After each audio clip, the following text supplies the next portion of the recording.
So today I'm here with another video to explain about 5D and to explain about how it correlates with the new Earth. So if you don't know what the new Earth is, this is going to be the perfect video to explain what it is and how to work with it in your belief system, whatever that might be. So the new Earth is something that has become much more popular in society. It has become much more popular in the New Age movement.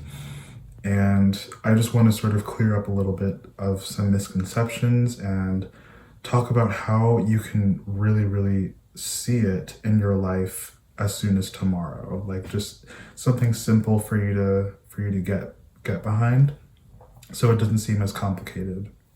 So first I will sort of explain what 5D means and what all of the dimensions leading up to 5D mean.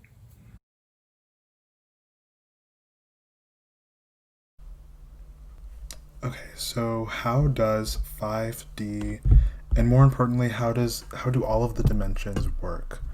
So I made like a little bit of a presentation just to outline like how they work. I think it'll be much better explained this way. So starting with 1D, the first dimension is basically just a point in space. So it doesn't really occupy any matter. It doesn't occupy any space. It's just one singular point. That's pretty simple. So 2D is a line connecting two points. So this is basically just two-dimensional shapes. So it doesn't have any motion, doesn't have any time, doesn't have any sort of volume to it. It's just one to the other. Now 3D is going to be your 3D physical objects. So when you hear people say we're living in the 3D world, we're living in the third dimension, they really mean we're just living in the physical plane. So we're living with physical objects. Your body is a physical, three-dimensional physical object. So that's cylinder, cube, rectangle. You can hold things. It's pretty simple. Now the fourth dimension is where it gets a little bit more complicated. So this is kind of, you may have seen this shape before here, but this is really just to illustrate that the fourth dimension is really just a physical object, like a third dimensional object in motion. And so with motion, you have a start point and an end point.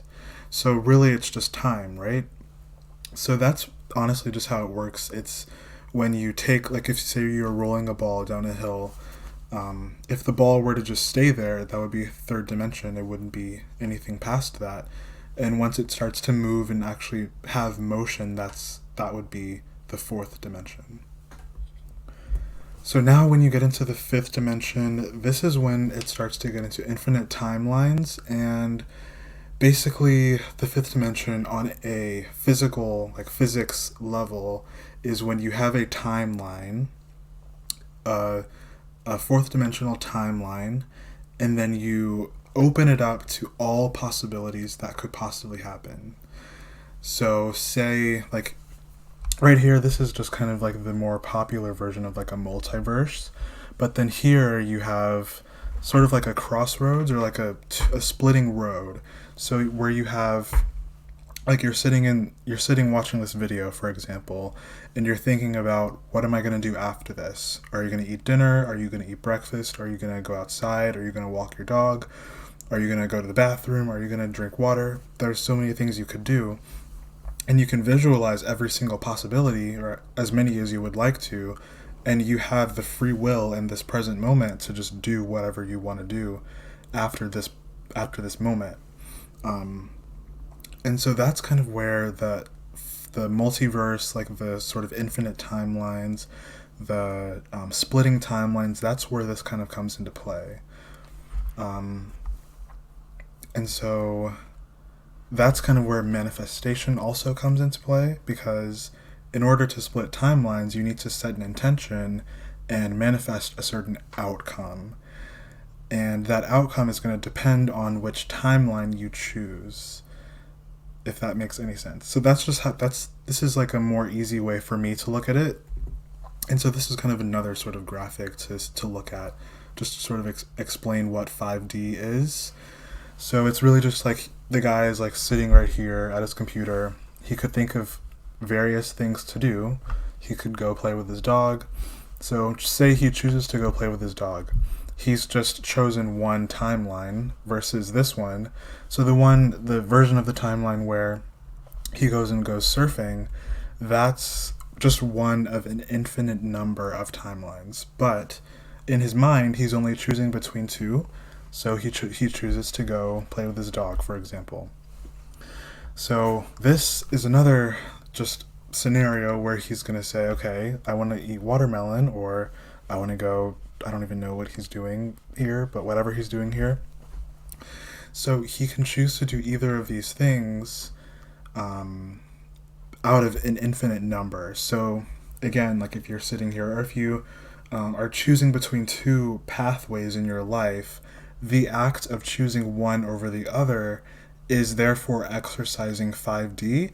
And so when you are doing it with pure intention, when you're doing it with your highest timeline in mind, and when you're doing it with pure, with an actual purpose behind it, and not just sort of going with the flow, or just not really, when you're aware of it, like when you are sitting there and you're fully aware that you are transcending timelines, that is an act of living in 5D. So to live in 5D, one would basically learn the law of attraction. So in order to transcend those dimensions, when you have two paths in front of you and you can choose one or the other, or when you have infinite possibilities in front of you and you can choose which pathway you want to go down, that would be living in 5D with intention. So I think the difference between just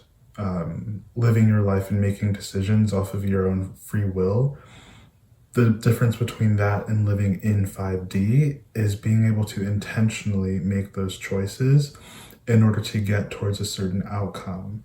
So if you say that you really, really, really want to get a new computer, but first you have to do this, this, this, and this, well, you can already visualize what that pathway is going to look like from the moment that you're thinking it, the moment that you're like setting that intention, to the very moment that you actually get what you want, the new computer. So that's kind of a good way that I like to look at it, where you can use magic, you can use ritual work, you can use the occult, you can use affirmations, music. There's so many different things that you can use as a vessel for your intention. And that's really all, that's simply just all it is.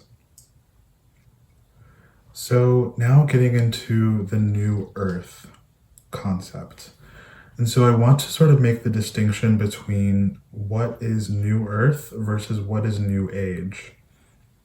And so the way I see it is that the new age is a term that was, I don't know when it was actually coined, but I think it was originally meant to signify the turning of like the age of Aquarius, or some sort of, or the new age movement as a whole is, the new age movement as a whole is basically a set of belief systems and practices that go against a certain set of norms in order to usher us into the new age. So it's not necessarily like we are going to be going like we are already in the new age. It's more that these ideas and these practices will lead us into the new age. Like they'll help us transition into the new age. Now, the new earth is kind of it's like more of a newer terminology. It's kind of similar to the new age, but it's kind of more of an ideal, picturesque view of like what this new utopia is going to look like once we transition through the age of Aquarius, once we transition through different astrological transits that will get us into a new consciousness of humanity.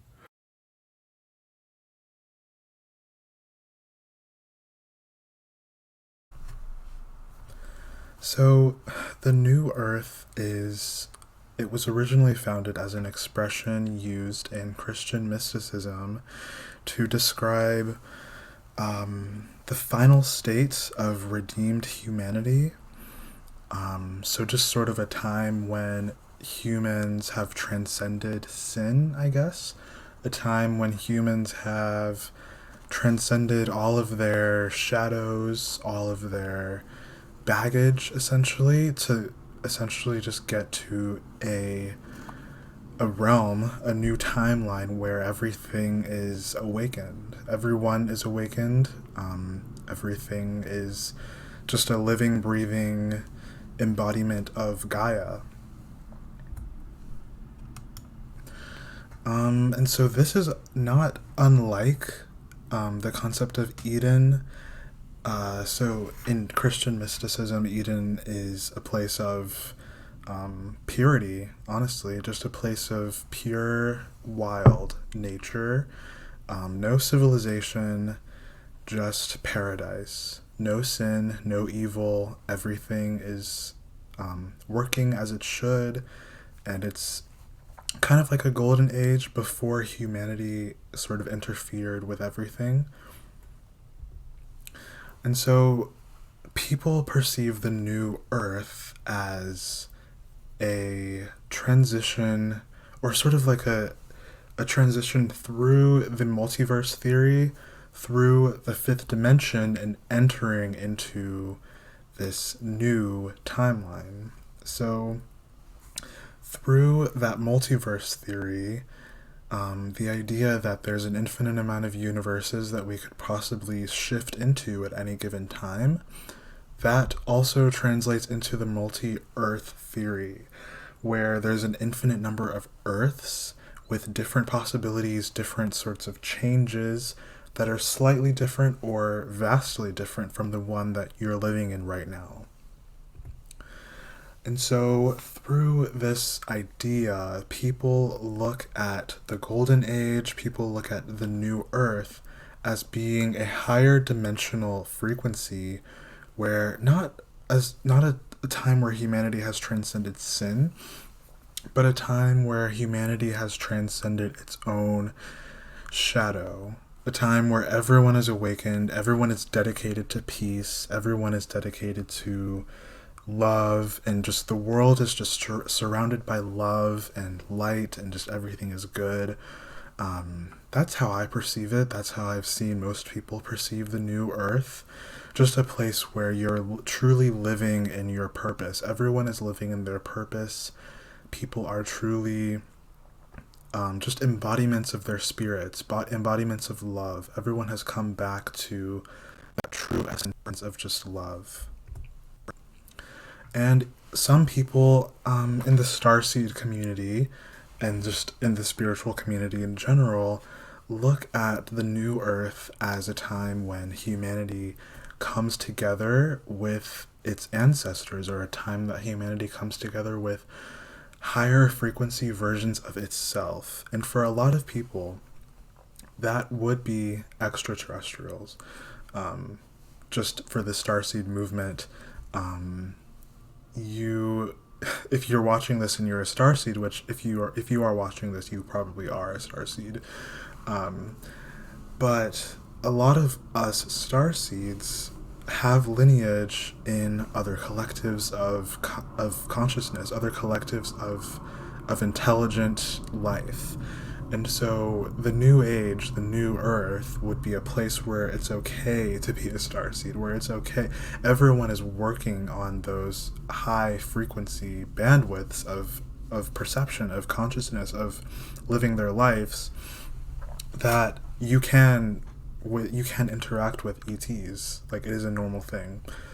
But that's kind of like a tangent to what 5D is and to what the new earth is. That's just kind of a different sort of perception of it.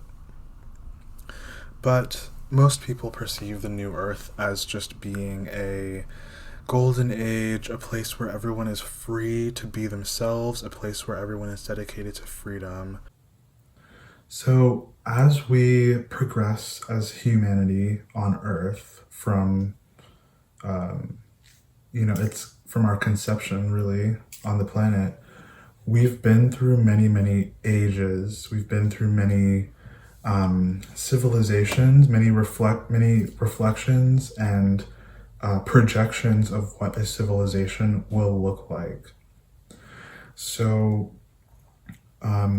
different eras of humanity are often defined by astrological transits. So, when we have, like, for example, this year, 2020, it was the first time that we had, like, when I'm recording this, yesterday was the first time that we had an 11/11 fall on a repeating year.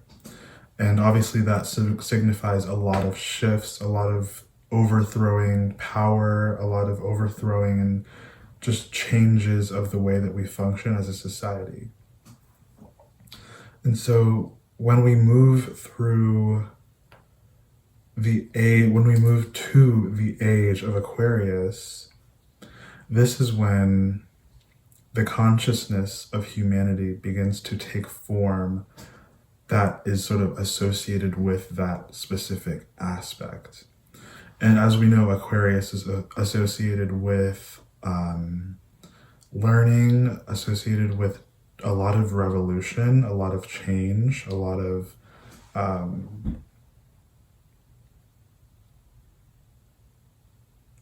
individuality. The age of Aquarius is a time when humanity starts to reconsider what it believes to be its noble truth. And so when we talk about the new earth, it's kind of a way that humanity can picture in their minds, in our minds. And so when we talk about the new earth, it's kind of a way that humanity can picture in our minds what this new age of Aquarius will bring us into, what this new age that we're transitioning into, what it is actually going to look like. And how, like, what are the sort of dimensions of consciousness that we'll be inhabiting and what we'll be taking into our bodies during that time. So 5D, basically the fifth dimension is the next step of humanity. Once we learn how to manifest for ourselves, once we learn how to take initiative in our own timelines, that is when we will actually start to transition into our new earth. So the way that I look at the new earth is very subjective, and this is a little bit different from the way most people look at the new earth. Most people look at it as a golden age, a place where everything is good, everybody has good intentions, everyone is completely just on the same bandwidth. But when you really think about it, even now, like, you can't really place a blanket statement on the consciousness of the earth, on the consciousness of humanity. Like, yeah, we can say that we're living in 3D because we're in our physical bodies, and most people don't really choose to focus on etheric realms and don't really choose to focus on their spirits. So maybe you could say we are living in 3D, but at the same time, like, if you're watching this video, like, our community in the new age, like, it's very much so living in 4D, 5D territory. And so you can't exactly say that humanity is, like, at a certain bandwidth of consciousness at any given time, but you can sort of say, like, where's the majority, where is our current ways of governance, like how we govern the people, how we operate in community. Like, you can sort of judge off of that, but again, that can also be subjective. So when I say that I look at the new earth as being subjective, you could wake up tomorrow and experience your golden age. You could experience your most highest timeline that's possible right now. Because if you want to manifest that, you can. Like, if you personally choose to live in 5D, and you choose to adopt manifestation practices, and if you choose to adopt the law of attraction, you will end up in a place where you're completely operating in 5D. You're completely operating in the fifth dimension. You don't care about time, you don't care about space. You are operating where you can completely choose which path you take. You can completely choose what tomorrow looks like, 100%. And so it doesn't matter what the rest of the earth is what the rest of the earth is doing. When you're vibrating on that level, the rest of the earth kind of has to follow with you, because when you're operating at that level, you have to sort of take everyone else with you. Like if you're sort of waking up every day and you're looking at the world as a golden age, you're looking at the world as a place that's holy, that's perfect for you, then everything is going to align with that. Everything is going to follow suit. Why wouldn't it? Why would that? No, like that just doesn't work. Like if I woke up tomorrow and I was completely living in a certain bandwidth of consciousness, it would not make sense for someone else to come in and say, something that's 3D, or project their life that's 3D onto me. It wouldn't work, because I'm operating on a certain level that they just have to sort of follow that. And when you wake up and you continue to manifest your best life, your highest potential, then you also envision everyone else following that with you. And I kind of talked about this in a previous video, but when you operate on a certain frequency, the world is going to reflect that back to you. What I mean by that is the world is kind of operating with you on a certain level. Like the world is reflecting back to you what you're putting out.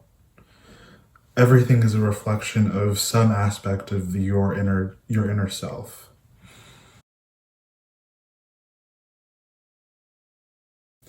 So how do we integrate 5D? How do we get to the new earth? So on a subjective level, like when we transcend timelines and when we choose which direction we go, so if you're waking up every day and you're completely manifesting your best life, your highest timeline, your highest potential as a person, then you are living in the new earth. Like you in that bandwidth of frequency versus you in 3D, you before you even learned how to manifest, learned how to integrate 5D, that's completely different worlds. Like you are literally splitting timelines, you're splitting worlds. You're living your world. Your world is basically your aura, your etheric perception of space and time. That's your world. So when you integrate a certain level of frequency, a certain level of awareness into your etheric body, into your mind, into your behavior, and into your practices and your thought patterns, then you will actually reflect that back into the world that you're living in. You will reflect it to the people you interact with. You will reflect it into the things that you do. You'll reflect it into everything you touch, basically, because you're living in that, you're encased in 5D. You're encased in that frequency bandwidth. So when you see these images of a new earth, of a golden age, of a Eden-like place, don't look at it as something that we're so far away from that we need to collectively, every single person on the planet needs to be on the same vibration in order to manifest it, which on a certain level that's kind of true, but for you to be in your most healthiest functioning state, you need to look at it at the new earth as a place that you can visualize and just take yourself to as a soul consciousness, as yourself, as no one else but you. Okay? Because you reflect all of that back into the collective. You reflect it back. So you don't need to worry about other people. You don't need to worry about what other people are vibrating, because it's all you. Everything you see is a reflection of yourself. You can manifest, you have the power to manifest your dream world, your dream life. You can do it. You have the power, just you. Your arrival to the new earth should not depend on other people to take you there. And this is where political idolization, political personality cults come in, because it's people, entire collectives of people relying on other higher, people with seemingly more power than them to take them to the new age, to take them to the new earth. But I'm trying to say that you can take yourself there, just you. You have the power to do that. As a soul, as a sovereign being, you can do that. It is 100% possible. And so that was the message for today. I hope that resonated with you. I hope it made sense. And let me know if you liked it. Thank you.